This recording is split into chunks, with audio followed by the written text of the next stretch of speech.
The Book of Genesis. Genesis chapter 1.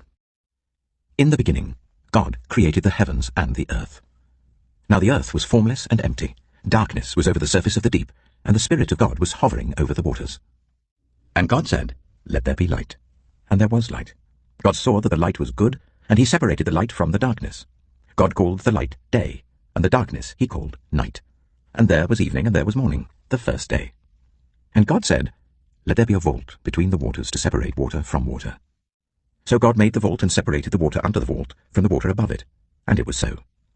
God called the vault sky, and there was evening and there was morning, the second day. And God said, "Let the water under the sky be gathered to one place, and let dry ground appear." And it was so. God called the dry ground land, and the gathered waters he called seas. And God saw that it was good.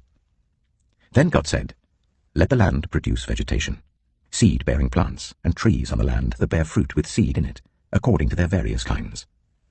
And it was so. The land produced vegetation, plants bearing seed according to their kinds, and trees bearing fruit with seed in it according to their kinds. And God saw that it was good. And there was evening and there was morning, the third day. And God said, "Let there be lights in the vault of the sky, to separate the day from the night, and let them serve as signs to mark sacred times and days and years. And let them be lights in the vault of the sky to give light on the earth." And it was so. God made two great lights, the greater light to govern the day, and the lesser light to govern the night. He also made the stars. God set them in the vault of the sky to give light on the earth, to govern the day and the night, and to separate light from darkness. And God saw that it was good. And there was evening, and there was morning, the fourth day. And God said, "Let the water teem with living creatures, and let birds fly above the earth, across the vault of the sky." So God created the great creatures of the sea, and every living thing with which the water teems, and that moves about in it, according to their kinds, and every winged bird according to its kind. And God saw that it was good. God blessed them, and said, "Be fruitful, and increase in number, and fill the water in the seas, and let the birds increase on the earth." And there was evening, and there was morning, the fifth day. And God said, "Let the land produce living creatures according to their kinds, the livestock, the creatures that move along the ground, and the wild animals, each according to its kind." And it was so. God made the wild animals according to their kinds, the livestock according to their kinds, and all the creatures that move along the ground according to their kinds. And God saw that it was good. Then God said, "Let us make mankind in our image, in our likeness, so that they may rule over the fish in the sea and the birds in the sky, over the livestock and all the wild animals, and over all the creatures that move along the ground." So God created mankind in his own image. In the image of God he created them, male and female he created them. God blessed them, and said to them, "Be fruitful, and increase in number. Fill the earth and subdue it. Rule over the fish in the sea and the birds in the sky, and over every living creature that moves on the ground." Then God said, "I give you every seed-bearing plant on the face of the whole earth, and every tree that has fruit with seed in it. They will be yours for food, and to all the beasts of the earth, and all the birds in the sky, and all the creatures that move along the ground, everything that has the breath of life in it, I give every green plant for food." And it was so. God saw all that he had made, and it was very good. And there was evening and there was morning, the sixth day. Genesis chapter 2.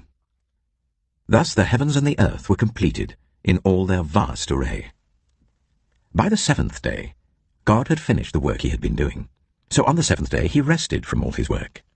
Then God blessed the seventh day and made it holy, because on it he rested from all the work of creating that he had done. This is the account of the heavens and the earth when they were created, when the Lord God made the earth and the heavens. Now no shrub had yet appeared on the earth, and no plant had yet sprung up. For the Lord God had not sent rain on the earth, and there was no one to work the ground. But streams came up from the earth, and watered the whole surface of the ground. Then the Lord God formed a man from the dust of the ground, and breathed into his nostrils the breath of life. And the man became a living being. Now the Lord God had planted a garden in the east, in Eden, and there he put the man he had formed. The Lord God made all kinds of trees grow out of the ground, trees that were pleasing to the eye and good for food. In the middle of the garden were the tree of life and the tree of the knowledge of good and evil.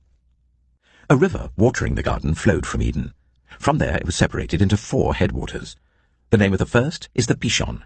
It winds through the entire land of Havilah, where there is gold.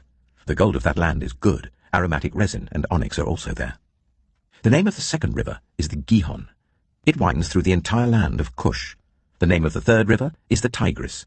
It runs along the east side of Ashur, and the fourth river is the Euphrates. The Lord God took the man and put him in the Garden of Eden to work it and take care of it. And the Lord God commanded the man, "You are free to eat from any tree in the garden, but you must not eat from the tree of the knowledge of good and evil, for when you eat from it, you will certainly die." The Lord God said, "It is not good for the man to be alone. I will make a helper suitable for him." Now the Lord God had formed out of the ground all the wild animals and all the birds in the sky. He brought them to the man to see what he would name them, and whatever the man called each living creature, that was its name. So the man gave names to all the livestock, the birds in the sky, and all the wild animals. But for Adam no suitable helper was found. So the Lord God caused the man to fall into a deep sleep. And while he was sleeping, he took one of the man's ribs, and then closed up the place with flesh. Then the Lord God made a woman from the rib he had taken out of the man, and he brought her to the man. The man said, "This is now bone of my bones and flesh of my flesh. She shall be called woman, for she was taken out of man." That is why a man leaves his father and mother and is united to his wife, and they become one flesh. Adam and his wife were both naked, and they felt no shame. Genesis chapter 3. Now the snake was more crafty than any of the wild animals the Lord God had made. He said to the woman, "Did God really say, 'You must not eat from any tree in the garden'?" The woman said to the snake, "We may eat fruit from the trees in the garden, but God did say, 'You must not eat fruit from the tree that is in the middle of the garden, and you must not touch it, or you will die.'" "You will not certainly die," the snake said to the woman, "for God knows that when you eat from it, your eyes will be opened, and you will be like God, knowing good and evil." When the woman saw that the fruit of the tree was good for food and pleasing to the eye, and also desirable for gaining wisdom, she took some and ate it. She also gave some to her husband who was with her, and he ate it. Then the eyes of both of them were opened, and they realized they were naked. So they sewed fig leaves together and made coverings for themselves. Then the man and his wife heard the sound of the Lord God, as he was walking in the garden in the cool of the day, and they hid from the Lord God among the trees of the garden. But the Lord God called to the man, "Where are you?" He answered, "I heard you in the garden, and I was afraid because I was naked, so I hid." And he said, "Who told you that you were naked? Have you eaten from the tree that I commanded you not to eat from?" The man said, "The woman you put here with me, she gave me some fruit from the tree, and I ate it." Then the Lord God said to the woman, "What is this you have done?" The woman said, "The snake deceived me, and I ate." So the Lord God said to the snake, "Because you have done this, cursed are you above all livestock and all wild animals.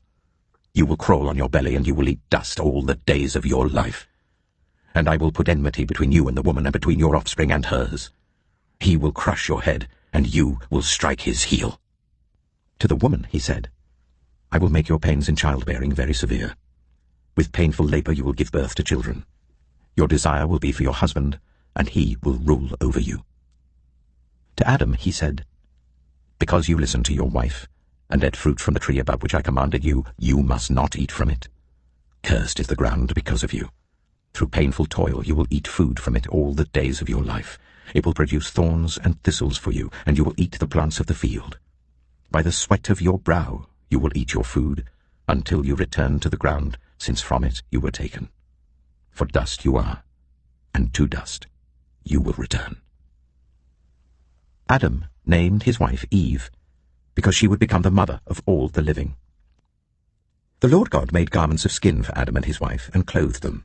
And the Lord God said, "The man has now become like one of us, knowing good and evil. He must not be allowed to reach out his hand and take also from the tree of life and eat, and live forever." So the Lord God banished him from the Garden of Eden to work the ground from which he had been taken. After he drove the man out, he placed on the east side of the Garden of Eden cherubim and a flaming sword, flashing back and forth to guard the way to the tree of life. The Book of Psalms. Book 1, Psalm 1. Blessed is the one who does not walk in step with the wicked, or stand in the way that sinners take, or sit in the company of mockers, but whose delight is in the law of the Lord, and who meditates on his law day and night. That person is like a tree planted by streams of water, which yields its fruit in season, and whose leaf does not wither. Whatever they do prospers. Not so the wicked. They are like chaff that the wind blows away. Therefore the wicked will not stand in the judgment, nor sinners in the assembly of the righteous. For the Lord watches over the way of the righteous, but the way of the wicked leads to destruction.